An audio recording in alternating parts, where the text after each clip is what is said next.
Oh no. There are so many symbols. Oh no. Oh no, guys. I'm in trouble. I'm in trouble.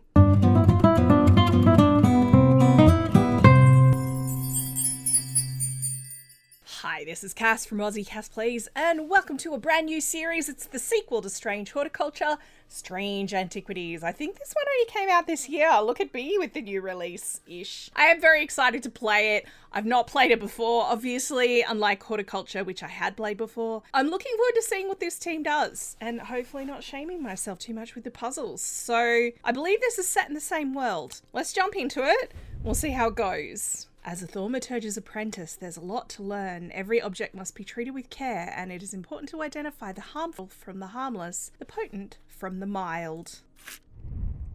It was only supposed to be a temporary arrangement when Eli left the shop Strange Antiquities in my hands. None of us knew that by then the pendulum was already swinging with a terrible certainty that could not be stopped. The ravens were an omen. A circling unkindness of black wings and cheerless cries that seemed, even then, to signal the start of a rising dread. Uh-oh.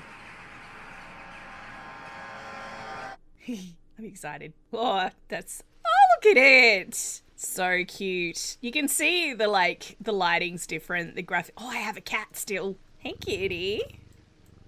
So, we've got some stuff here. Oh, there's like a little bat pendant. Got a little bird. I should probably not be fondling all of the pendants and stuff. This is really cool. This one's got like a cool ring on it. I'm a bit concerned about the hand. But anyway, what does this do? Ooh. We got some like rune type symbols here. This is like my workspace, I guess. Magnifying glass.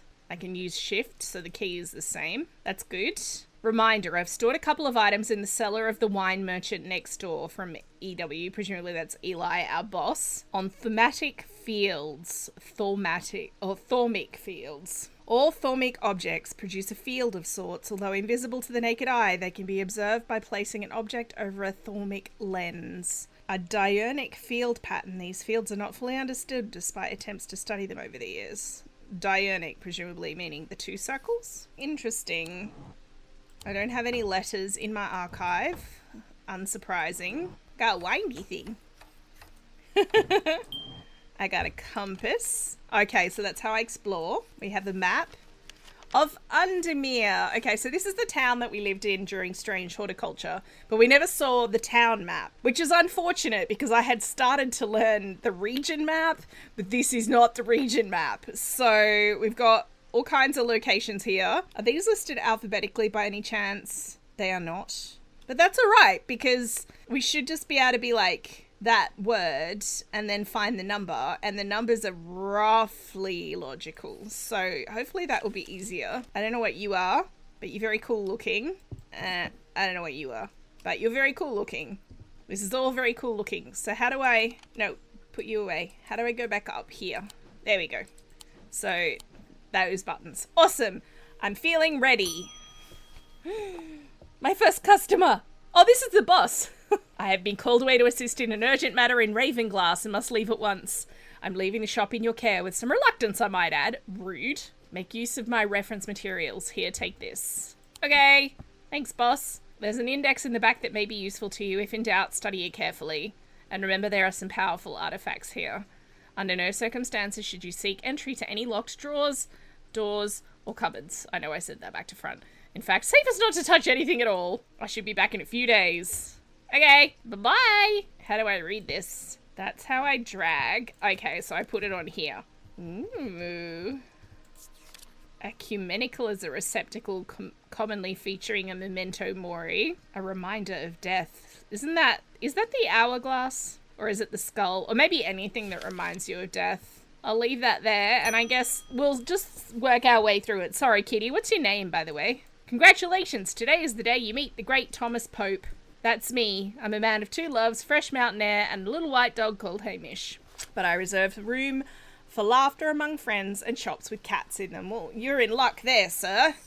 If you would be so kind, I'm looking for a replacement for my hunter's boon. Okay, so we'll start with hunter's boon.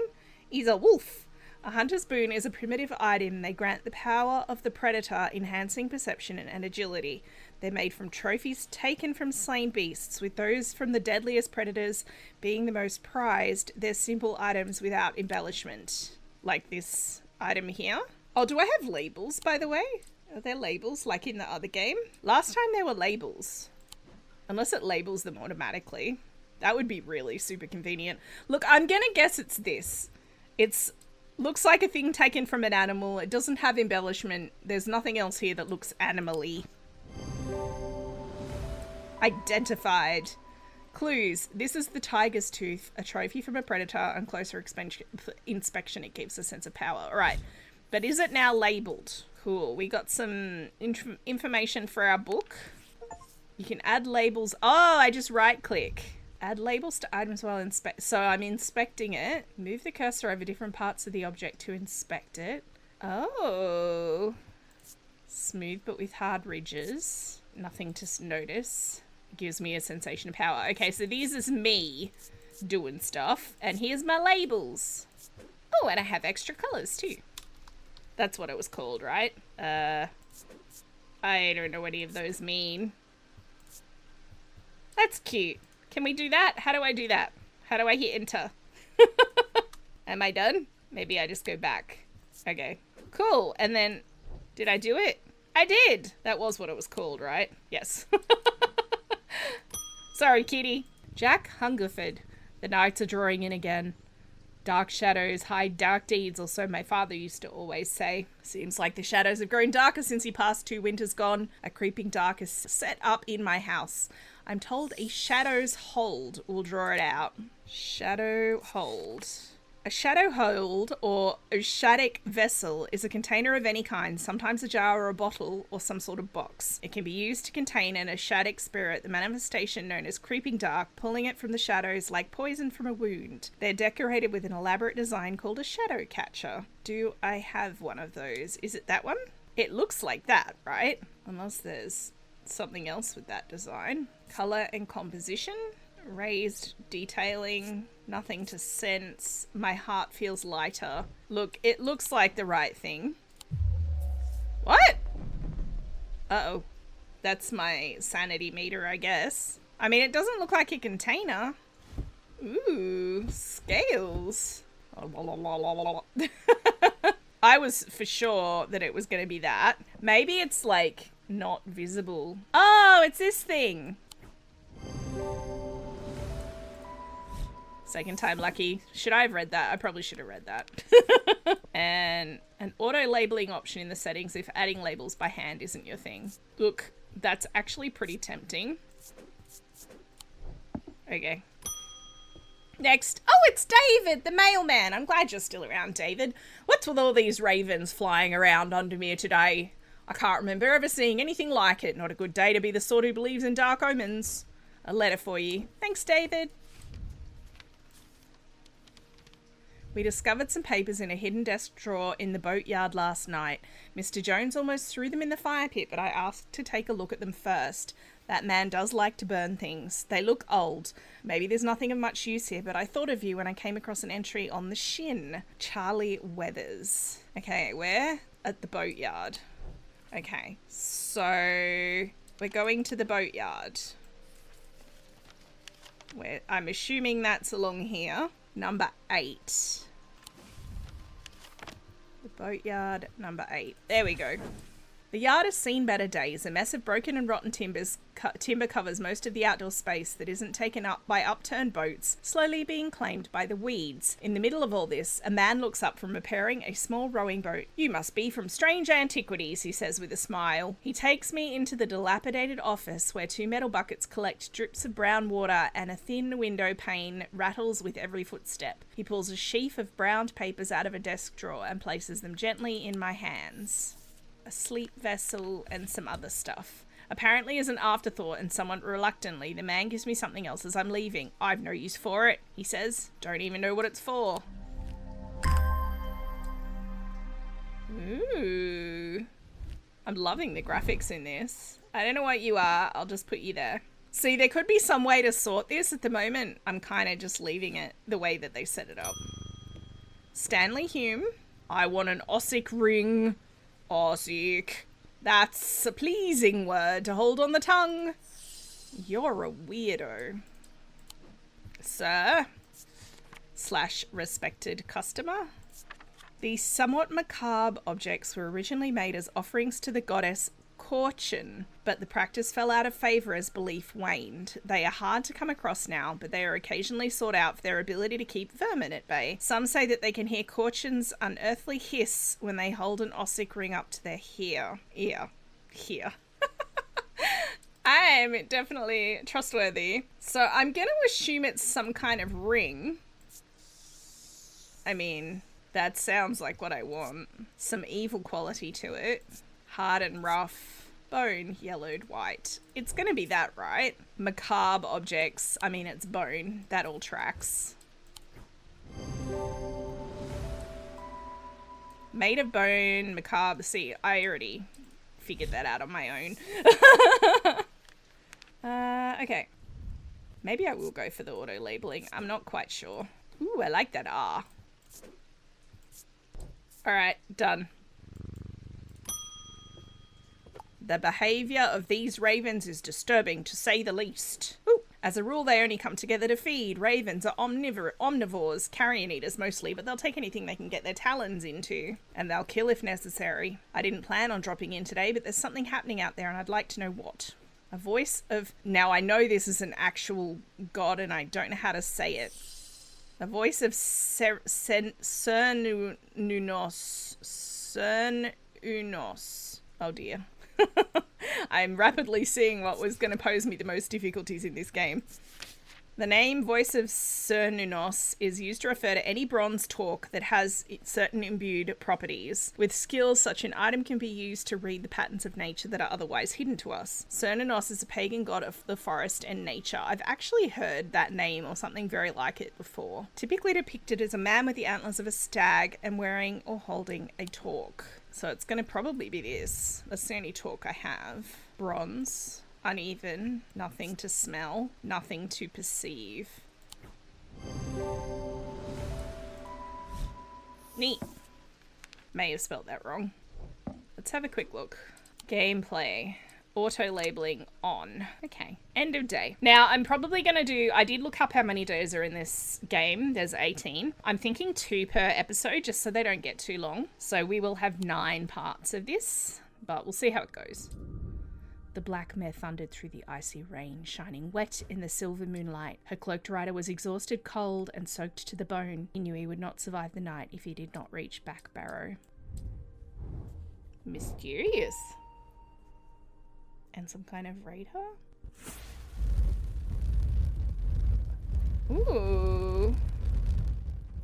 What is happening?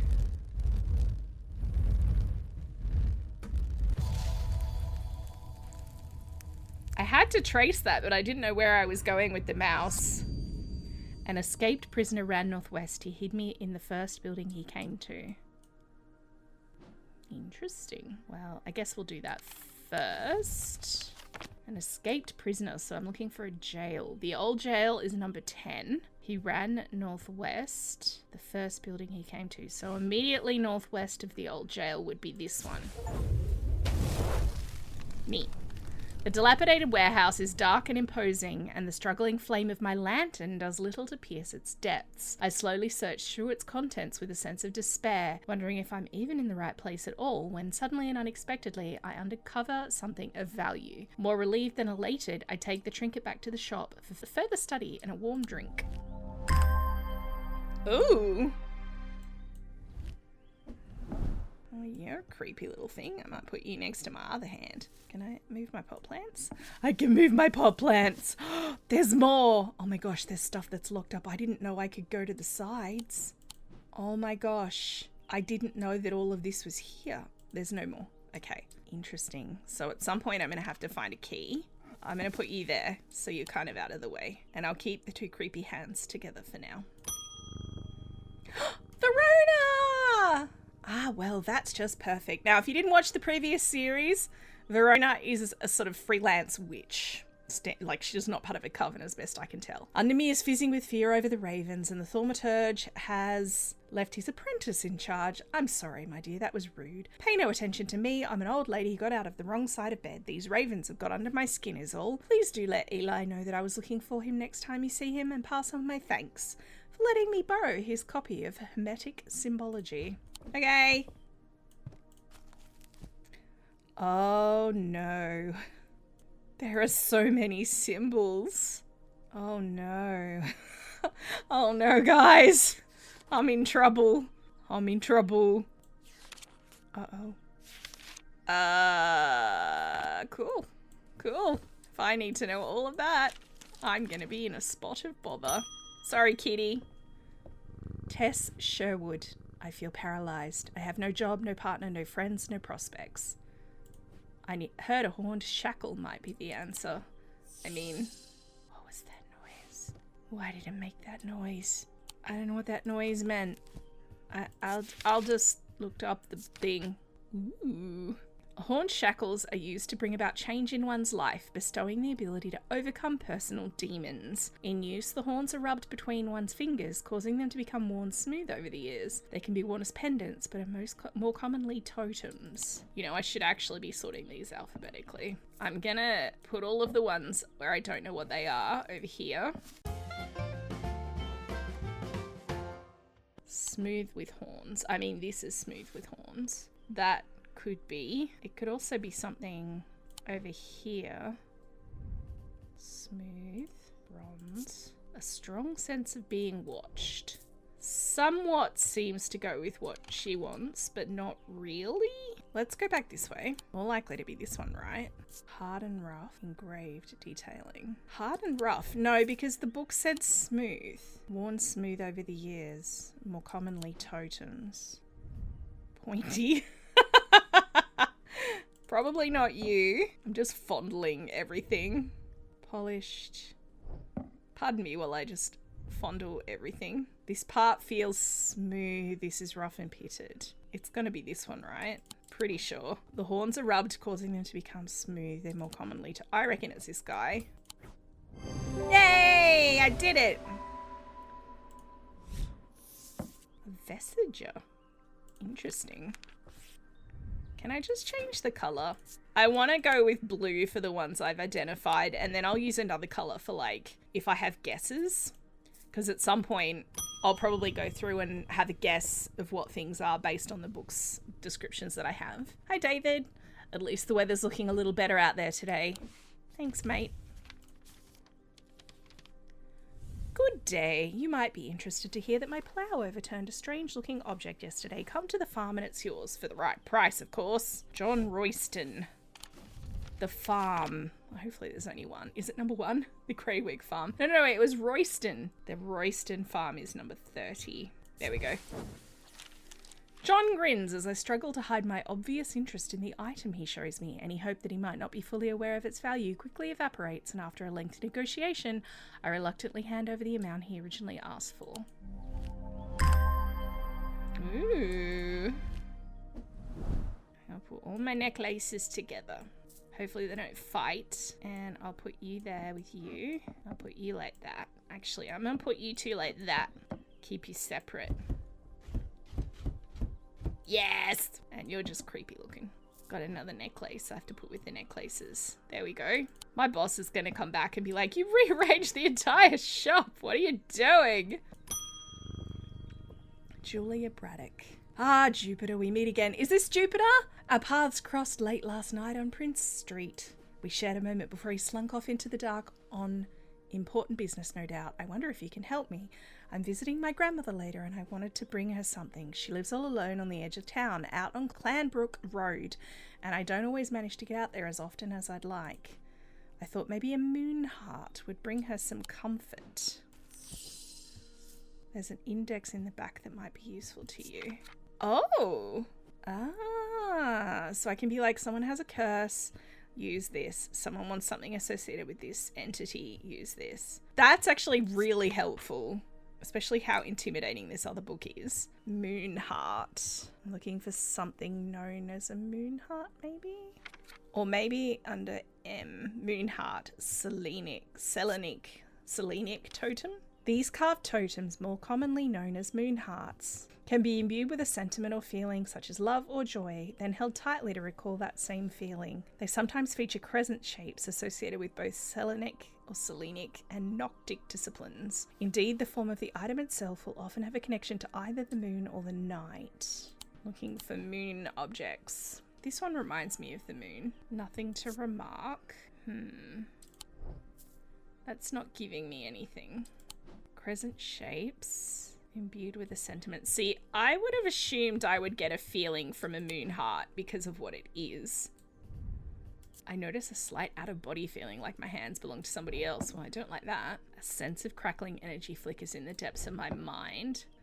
I mean, this looks like a moonstone, like the gemstone moonstone. I'm just inner perceptioning everything. I don't like how this makes me feel. Okay. My heart feels lighter. I mean, is that a moon? Feeling joy and love. Connection to the moon or the night. So it could be a connection to the night, I guess. It does have a moon on it. Ugh, has an energy about it. I don't like you. See, I would have guessed this one. Maybe this one. Nothing to remark about the eyeball, really? I'm going to move all of the things over here. Surely I'm not meant to have the key for this yet. They're probably all a bit dangerous. Its eye fills me with a sense of foreboding. I don't like that this one's just down here on its own. This is the only one that makes me feel good, so we're going to try that. I should slow down and think this through more carefully. Rude! I thought that through really carefully. Would you, I suspect, white paint? It didn't mention anything about what it's constructed of, right? Crescent shapes. This is the only other crescent that I can see. Yeah, okay. I'm a little concerned. My level of crazy. I have a growing fear deep within me. I cannot let it take hold. Uh-oh. If I do it again, I'm in trouble. I'm bringing shame upon the house of me. I'm confused. What am I missing? So I tried that one, and that one. I'm not seeing any other crescents. Is it possible that it's something on the back? Can I, like, if I put... Ooh. This is going to be to unlock something. I'm wondering if there's a way to, like, turn it over. Maybe I have to have done one of these puzzles. Couple of items in the cellar of the wine merchant next door. Maybe, did I go to the wine merchant? I must not have. Why don't we do that? We'll go to the wine merchant next door. I don't know where I am. Where am I? Where's the you are here label? Strange Horticulture. Is it number 2? That's my old shop. Well, different character. Strange Antiquities. Oh, here I am, 29. So that's me. Wine merchant next door, because there's no label there. 30 is a farm, 26 is a library. Let's try there. The proprietor, Mrs. Cranmore, begrudgingly grants me access to the cellar when I explain that I'm from Strange Antiquities. Yes, well, take the lot of them out here, would you? I can't say no to Eli after all he's done for me, but I don't like the thought of those unnaturals in my cellar. Oh my god. Look, there's a crescent moon, guys. Cool. Nothing to remark, really. I'll try it. What do you mean it wasn't... I must break the hold of the deep fear. Oh, God. Roll. Click a segment of the seal and bank the dice to break it. Okay, like this. Okay, and then I need like 4 stars. I don't have any stars. So I would have to click. Interesting. Can I just lock the cat? I can! In that case, can I lock this one too? I haven't seen any stars. I'm a bit confused.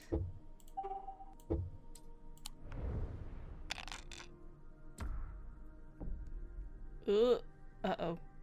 What does that mean? The goal is to break the seal. Match dice symbols to a section of the seal to break it. Stars are wild. They can be any symbol as long as they're all the same. Roll the dice as many times as you like. Click dice to lock or unlock them. If you get 3 crossbones before banking, you lose a life. 5 of a kind automatically breaks the seal. Okay. I get it now. Okay.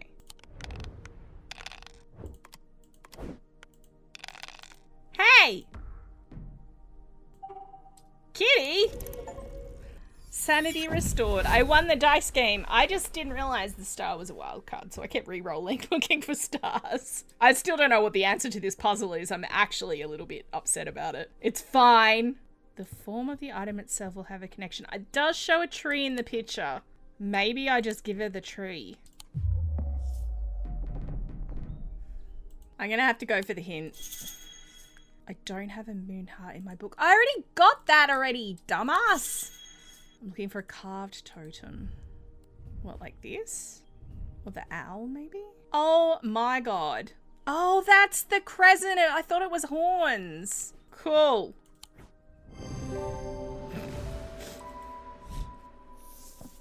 I'm actually really upset about that. And then I can change it to blue. Jupiter, I'm really upset about that. That was really annoying. Daisy Winters. Hello, Daisy. A friend of mine, or former friend I should say, has been stealing jewellery from me. 3 necklaces have gone missing over the past few weeks, including one that was a gift from my late grandmother. Do you have a suitable pendant I could leave lying out for her to find that will teach her a lesson and make sure it never happens again? Oh, I can choose the path of evil or good. Binding Seed or Zia. Binding Seed. These items are made of 2 distinct materials representing the mentic and the wixic, the mind and the body. The winding path, the mind, is described by a spiral encompassing the body, the seed. A binding seed is a form of punishment that amplifies feelings of guilt and shame. The Yew Labyrinth at Castle Morrigan. Okay, and the other one was called Zia. Worn about the neck to place them closer to the heart, these innocent-looking items instill a sense of fear and paranoia. They can be difficult to remove. Zias are made of any single material except wood or clay. They typically have no symbol or other writings on their surface. I'm thinking we'll go for the first one, the binding seed, because I feel like guilt is better than fear. So can I bring this up and like have it open? No. I'm gonna have to just jump back and forward. So 2 distinct materials. A spiral around a seed. 2 distinct materials. I don't like how this makes me feel. I think it's gonna be that, right? The binding seed. Cool. And I'm gonna move you up here. Change your label to blue. And then I think... Do I want to try labeling this? I haven't labeled any as a guess yet. Okay, so it's any material that isn't wood or clay, and they make you afraid or paranoid. That would qualify, except it doesn't make me paranoid. Neither does that. This one. Strong sense of being watched. That qualifies, right? Innocent looking items that make you feel paranoid. Sense of being watched. Any single material and no symbol or writings. Look, I'm gonna label it. I'll put a pink label, but I'll leave it over here. Right, because I think it might be. All right, Jupiter. Emmett Burrows. They found a man just now in that house where all them ravens were. I can zoom in on you. I wish I hadn't seen it, but I did. He was sheet white, but it was his eyes that are going to give me nightmares. All black they were. Well, it's like he weren't there anymore. I don't need to wait around for another sign. I'm taking my family back to Sedberg, and I'll be taking Libula to see us safely through. Nice. I like the quality of life improvements with this version. Like the being able to zoom on stuff by right-clicking. I'm excited to discover that. Libulae are purported to offer reassurance in times of upheaval and change, but they're not held in high regard by most scholars of the occult. That being said, an imbuement of wisdom shows that a libula is not merely decorative. There is power in symbology, as the old thaumaturges know well. An imbuement of wisdom. That was one of these symbols, right? This one. So the little crown with 2 points. An imbuement of wisdom. Of course, it might not have that symbol on there. I spent ages looking for symbols with that moon totem thing. It's this one. I think it's going to be this one. It's the only one I have with the wisdom symbol on it. There is power in symbology. It's going to be you, I assume.